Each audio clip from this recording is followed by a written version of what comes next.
때는 1998년 4월 25일 경상북도 안동에서 택지 조성을 위해서 주인 없는 묘를 이장하던 중에 관 안에서 머리가 발견되었습니다. 1998년 4월 안동대학교 박물관에서 경상북도 안동시 택지 개발 계획에 따라서 고성희 씨 집안의 이름 모를 무덤을 발굴하다 당시의 복식을 그대로 간질한 키 180cm 정도의 건장한 미라를 발견했는데요.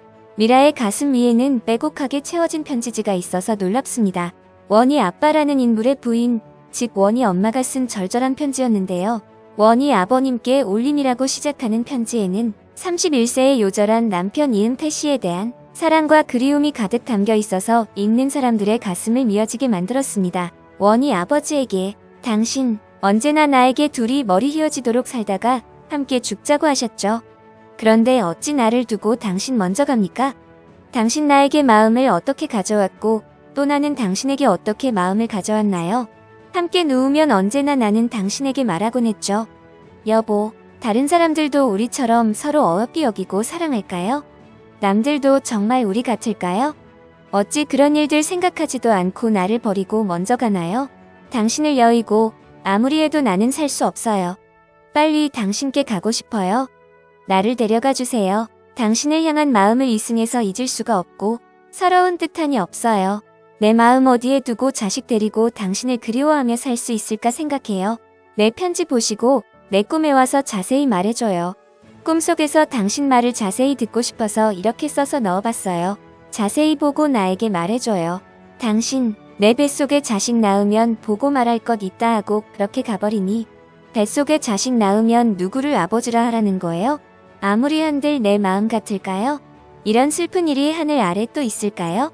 당신은 한갓 그곳에 가 계실 뿐이지만 아무리 한들 내 마음같이 서러울까요? 한도 없고 끝도 없어 다 못쓰고 대강만 적었습니다. 이 편지 자세히 보시고 내 꿈에 와서 당신 모습 자세히 보여주시고 또 말해줘요. 나는 꿈에 당신을 볼 수 있다고 믿어요. 몰래 와서 보여주세요. 하고 싶은 말 끝이 없어 이만 적습니다. 병술년 6월 초하룻날 아내가 원희 엄마는 당시의 어린 아들 원희를 두고 또 한 명의 자녀를 임신한 상태였던 것으로 드러나 안타까움을 더했습니다. 명종 11년 1556년에 태어난 그는 안동에서 손꼽히는 무인 가문의 자제였다고 합니다. 그런데 임진왜란이 일어나기 6년 전 31살의 젊은 나이로 세상을 떠나게 되었습니다. 이응태 씨의 관 속에는 원희 엄마의 편지 외에도 시신을 감싼 이불과 40여 벌의 옷 장신구, 그리고 형과 아버지 등이 쓴 10여 통의 편지도 발견되었다고 합니다. 또한 삼이나 노 따위로 집신처럼 삼은 신발인 미투리도 함께 발견되었습니다. 미투리를 만든 소재는 놀랍게도 여인의 머리카락이라고 하는데요. 원희 엄마가 투병하는 남편을 위해서 자신의 머리카락을 직접 잘라 만든 것으로 밝혀졌습니다. 당시 머리카락을 잘라 미투리를 만들면 병을 낫게 할 수 있다는 전설이 있었다고 하는데요. 미투리를 감싸고 있던 한지에는 이 신 신어보지도 못하고 떠났다며 애통해하는 내용이 적혀 있었습니다. 이런 가슴 아픈 사연에 안동시는 발굴지 인근의 원희 엄마 테마공원을 조성하기로 결정했고 이후 원희 엄마의 편지가 널리 알려지면서 편지의 내용을 모티브로 한 뮤지컬이 만들어지게 되었고 소설이나 그림의 소재로 활용되었습니다. 원희 엄마의 서글픈 사연에 감동한 것은 한국뿐만이 아닙니다.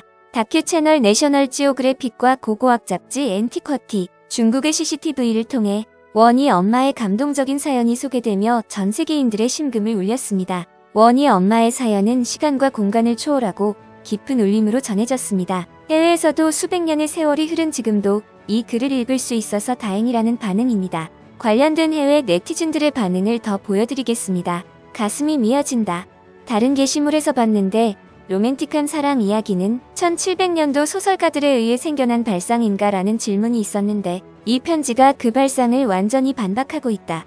아름답고 너무 충격적이다. 사랑과 상실이라는 감정은 몇백 년 이전의 사람들과 우리를 이어준다. 바로 그들이 그 당시에 어떤 감정을 갖고 있었는지 곧바로 그들과 공감을 할 수 있게 하지. 인류 역사에서 시대를 초월하는 몇 안 되는 감정들 중 하나네요. 꿈이란 건 강력하다. 이 미망인이 그녀가 바라던 안정을 꿈에서라도 찾길 바라요. 16세기 한국에서 싱글맘과 그녀 아이의 삶이 괜찮았길 바라요. 너무 낙관적인 생각이 아닐까? 너무나 슬프다. 정말로. 이런 류의 사랑을 찾게 되거든. 너의 모든 것을 걸고 붙잡아라. 그들의 슬픔을 읽고서 서로가 서로를 얼마나 사랑했는지 느낄 수 있다니. 이 얼마나 인간다운 감정인가요? 슬픈 얘기지만 모든 사랑은 궁극적으로 슬픔으로 끝나요. 슬픔이란 우리가 사랑을 하기 위해 지불해야 하는 값이라 사랑이 큰 만큼 슬픔도 큰 법이지요. 처참하고 아름답네요. 철음답다라고 해야 하나? 가슴이 미어지도록 아름답습니다. 굉장히 멍청한 말이지만 순간적으로 400년 전 커플의 사랑에 질투심을 느껴버렸습니다. 가슴이 찢어진다. 불쌍한 부인과 자식입니다. 이 글을 아내와 같이 읽었는데 우리 둘 다 울어버렸어요. 사랑은 결코 바뀌지 않는다. 그 당시의 사람들도 지금의 우리가 사랑하는 만큼 서로를 사랑했구나. 사랑스러운 동시에 가슴이 미어진다. 과연 남편이 부인의 꿈속에 나타났는지 알 수 있었으면 좋겠네요. 난 그가 그랬을 거라고 생각하고 싶어. 너무나도 비참하다. 그는 당연히 굉장하고 사랑하는 아내를 두었다는 사실과 자라나는 가족, 좋은 미래가 기다리고 있다는 것도 알고 있었을 거예요. 하지만 모든 게 짧게 끊어졌다. 여기서 글을 보고 이렇게 울 거라는 사실을 전혀 예상하지 못했습니다. 5년간 사귄 내 파트너와 함께 편지 속 부인의 입장이 되어 생각해봤는데 나로선 살아갈 힘을 도저히 찾을 수 없을 거라 생각한다. 이 불쌍한 부인 생각에 마음이 미어진다. 나 지금 책상에서 울고 있어요. 한국 드라마 각본이다. 가슴이 미어지고 찢어진다. 사극 소재를 여기서 찾다니 대단하다. 단연코 굉장히 슬픈 이야기다. 글을 읽으면 그녀가 그를 얼마나 사랑했는지 알 수 있네요. 또한 나는 편지가 굉장히 좋은 상태로 보존되었다는 사실에 안도했습니다. 어떤 사람들은 저택이랑 람보르기니를 원하지만 난 둘이 헤어지도록 살다가 같은 날 함께 죽는 그런 사람을 찾고 싶네요.